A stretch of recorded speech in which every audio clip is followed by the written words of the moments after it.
Halo teman-teman, kita akan masuk ke bab 16 dari buku The Psychology of Money karya Morgan Housel yang berjudul Anda dan Saya.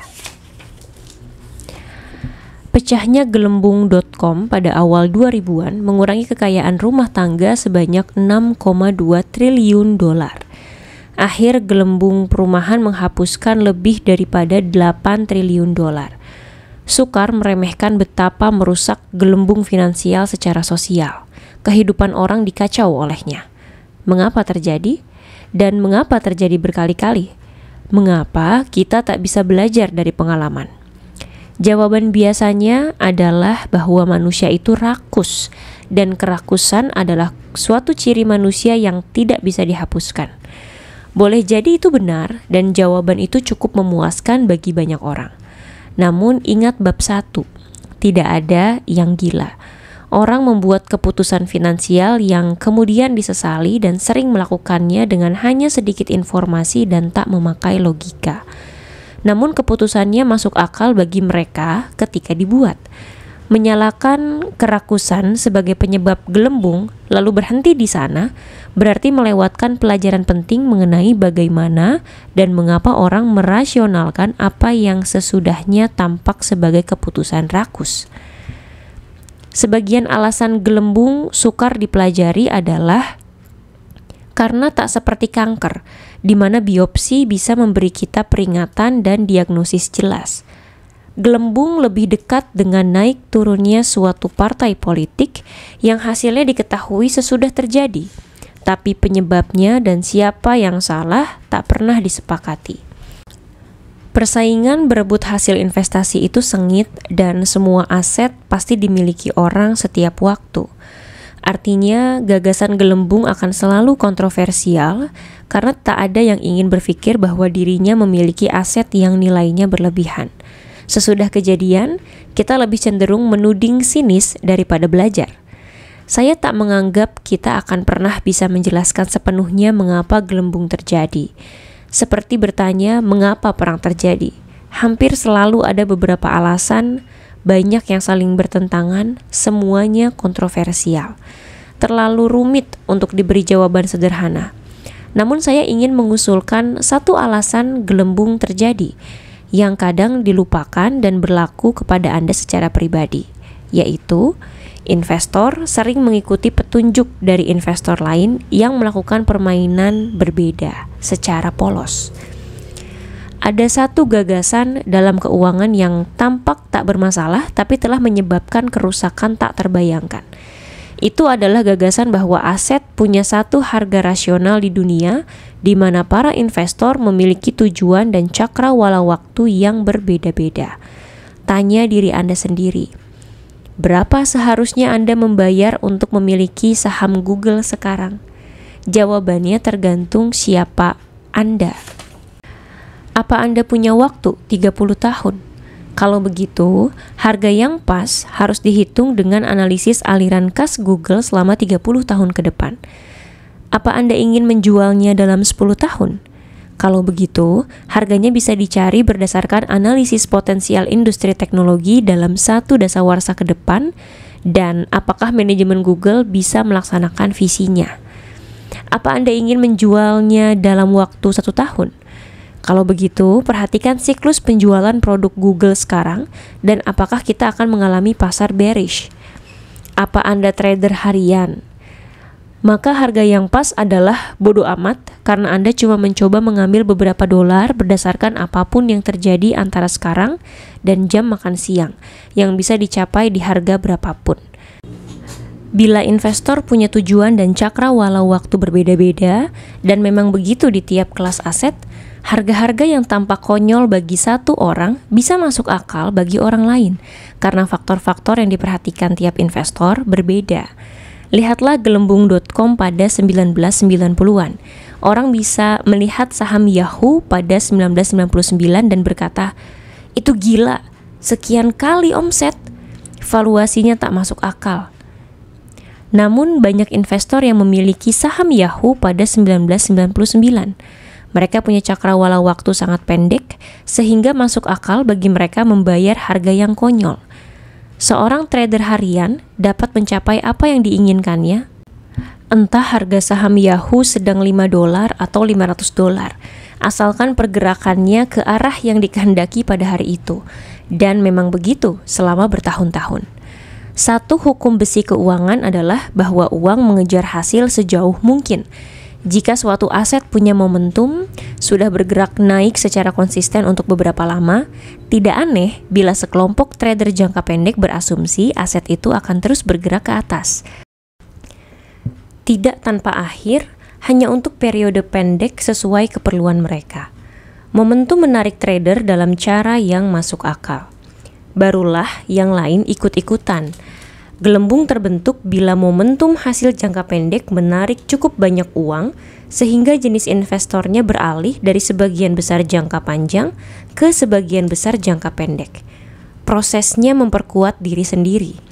Selagi para trader mengejar hasil jangka pendek, makin banyak trader yang tertarik. Tak lama kemudian, dan seringkali memang tak lama, penentu harga dominan di pasar yang paling berpengaruh adalah mereka yang cakrawala waktunya lebih pendek. Gelembung bukan sekedar valuasi yang meningkat, itu hanya gejala sesuatu yang lain, yaitu cakrawala waktu memendek selagi makin banyak trader jangka pendek memasuki arena. Biasanya dikatakan bahwa gelembung.com adalah masa optimisme tak rasional mengenai masa depan. Namun, salah satu berita yang paling lazim pada era itu adalah pengumuman rekor volume jual beli yang terjadi bila investor berjual beli dalam satu hari. Investor, terutama yang menentukan harga, tak berpikir mengenai 20 ke depan. Rata-rata reksadana mutual omset tahunannya 120% pada 1999. Artinya mereka paling-paling berpikir 8 bulan ke depan. Begitu juga investor individual yang membelinya. Maggie Mahar menulis di bukunya yang berjudul Bull seperti berikut.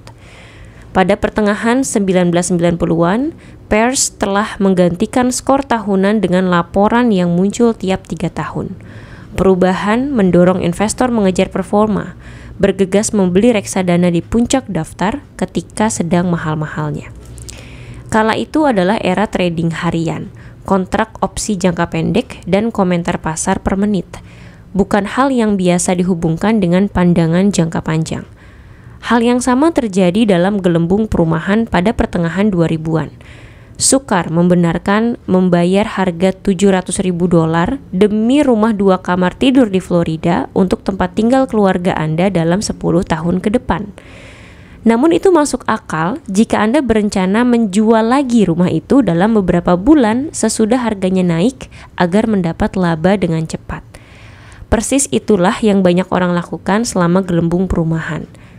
Data Atom, perusahaan yang melacak transaksi properti, menunjukkan jumlah rumah di Amerika yang terjual lebih daripada 1 kali dalam periode 12 bulan, naik 5 kali lipat selama gelembung, dari 20.000 pada kuartal pertama tahun 2000 ke 100.000 lebih pada kuartal pertama 2004. Jual beli rumah merosot sampai di bawah 40.000 per kuartal sesudah gelembung dan tetap di sekitar tingkat tersebut sejak saat itu. Anda pikir mereka yang berjual beli rumah peduli dengan rasio harga dan sewa jangka panjang? Atau apakah harga yang mereka bayar didukung pertumbuhan pendapatan jangka panjang? Tentu tidak. Angka-angka itu tak relevan di permainan mereka. Satu-satunya yang penting bagi penjual beli rumah adalah harga rumah yang lebih tinggi bulan depan dibanding bulan ini. Dan selama beberapa tahun memang begitu. Anda bisa mengatakan banyak hal mengenai para investor itu. Sebut mereka spekulator. Sebut mereka tak bertanggung jawab. Anda mungkin geleng-geleng kepala melihat kesediaan mereka mengambil risiko besar.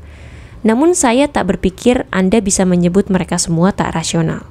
Pembentukan gelembung bukan hanya soal orang-orang ikut-ikutan investasi jangka panjang secara tak rasional, melainkan orang-orang yang secara agak rasional bergerak ke arah trading jangka pendek untuk menangkap momentum yang memanfaatkan dirinya sendiri.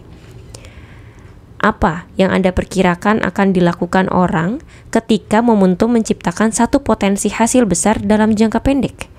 Duduk dan menonton dengan sabar? Tidak, bukan begitu cara kerja dunia. Laba akan selalu dikejar. Dan trader jangka pendek beroperasi di area di mana aturan investasi jangka panjang, terutama seputar valuasi, diabaikan karena tak relevan dengan permainan yang dilakukan. Di sanalah hal-hal jadi menarik dan masalah dimulai. Gelembung menyebabkan kerusakan ketika investor jangka panjang yang melakukan satu permainan mulai mengambil petunjuk dari trader jangka pendek yang permainannya berbeda. Harga satuan saham Cisco naik 300% pada tahun 1999 ke $60. Di harga itu, perusahaan tersebut bernilai $600 miliar. Gila memang.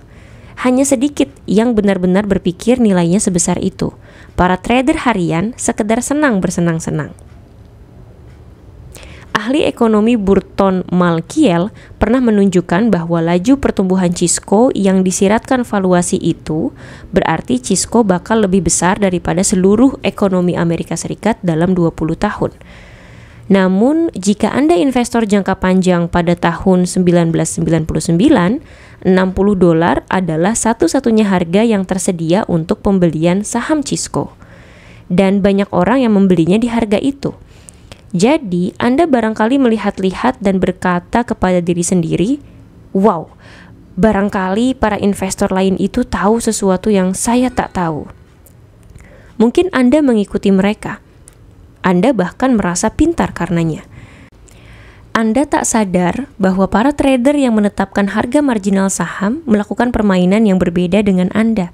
$60 per saham itu harga masuk akal bagi trader. Karena mereka berencana menjual saham itu sebelum akhir hari, ketika harganya mungkin lebih tinggi. Namun $60 bisa menyebabkan bencana bagi Anda, karena Anda berencana memegang saham itu dalam jangka panjang. Kedua jenis investor itu bahkan kadang tak tahu jenis lainnya ada. Namun keduanya ada di arena yang sama, berlari ke arah satu sama lain. Bila mereka bertabrakan, ada yang terluka. Banyak keputusan keuangan dan investasi berakar di pengamatan atas apa yang dilakukan orang lain dan mengikuti mereka atau bertaruh melawan mereka. Namun bila Anda tak tahu mengapa seseorang berperilaku tertentu, Anda tak akan tahu berapa lama dia akan terus berperilaku begitu. Apa yang akan membuatnya berubah pikiran, atau apakah mereka akan belajar dari pengalaman. Bila seorang komentator CNBC berkata, "Anda harus beli saham ini," ingat bahwa dia tak kenal Anda. Apa Anda remaja yang trading untuk senang-senang? Janda tua dengan anggaran terbatas? Manajer dana lindung nilai yang mencoba memperbaiki pembukuan sebelum kuartal berakhir? Apa kita mesti menganggap ketiga orang itu punya prioritas yang sama dan bahwa tingkat harga saham manapun tepat untuk ketiganya? Gila. Sukar memahami bahwa investor lain punya tujuan yang berbeda dengan kita, karena satu jangkar psikologi adalah tak menyadari bahwa orang rasional bisa memandang dunia dengan lensa yang berbeda. Kenaikan harga membujuk semua investor dengan cara-cara yang membuat pemasar terhebat iri. Kenaikan harga adalah obat yang bisa membuat investor sadar nilai menjadi optimis naif, putus hubungan dengan realitasnya sendiri karena tindakan seseorang yang melakukan permainan berbeda. Pengaruh orang yang permainannya berbeda juga bisa mengganggu cara Anda berpikir bagaimana seharusnya membelanjakan uang. Jadi, banyak belanja konsumen, terutama di negara-negara maju, didorong faktor sosial, dipengaruhi secara tak sadar oleh orang yang Anda kagumi, dan dilakukan karena Anda secara tak sadar ingin orang mengagumi Anda. Namun, sementara kita bisa melihat berapa banyak uang yang orang lain keluarkan untuk mobil, rumah, pakaian, dan liburan, kita tak bisa melihat tujuan, kekhawatiran, dan cita-cita mereka. Seorang pengacara muda yang ingin jadi partner di kantor hukum bergengsi boleh jadi perlu penampilan yang tak dibutuhkan saya sebagai penulis yang bisa bekerja mengenakan celana tidur. Namun bila pembelinya si pengacara memengaruhi harapan saya menyusuri jalan yang berpotensi menuju kekecewaan karena saya akan mengeluarkan uang tanpa mendapat peningkatan karir seperti dia. Boleh jadi gaya kami sebenarnya beda. Kami ada di permainan yang berbeda. Saya butuh bertahun-tahun untuk menyadari itu. Satu hikmah yang bisa diambil di sini adalah bahwa hanya sedikit hal yang lebih penting dalam urusan uang dibanding memahami cakrawala waktu Anda sendiri, serta tidak terbujuk perbuatan dan perilaku orang yang melakukan permainan berbeda. Nasihat utama saya adalah usahakan mengenali permainan yang Anda lakukan. Yang mengagetkan, sedikit di antara kita yang melakukan itu. Kita menyebut semua orang yang berinvestasi sebagai investor, seolah mereka pemain bola basket. Semuanya bermain dengan aturan yang sama. Ketika Anda menyadari betapa keliru gagasan itu, Anda bisa melihat pentingnya mengetahui permainan yang Anda lakukan. Bagaimana saya menginvestasikan uang akan dirinci di bab 20. Tapi bertahun-tahun lalu saya menulis, saya investor pasif yang optimistis dengan kemampuan dunia menghasilkan pertumbuhan ekonomi real, dan saya percaya bahwa dalam 30 tahun ke depan, pertumbuhan itu akan memperbesar nilai investasi saya.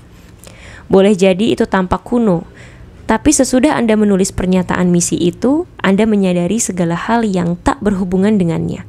Seperti apa prestasi pasar tahun ini, atau apakah kita akan mengalami resesi tahun depan, adalah bagian permainan yang tak saya ikuti. Jadi saya tak memperhatikannya dan tidak berisiko terbujuk olehnya. Berikutnya, mari kita bicara mengenai pesimisme. Bab 16 sudah selesai. Yuk lanjut dengarkan bab 17 yang berjudul Godaan Pesimisme.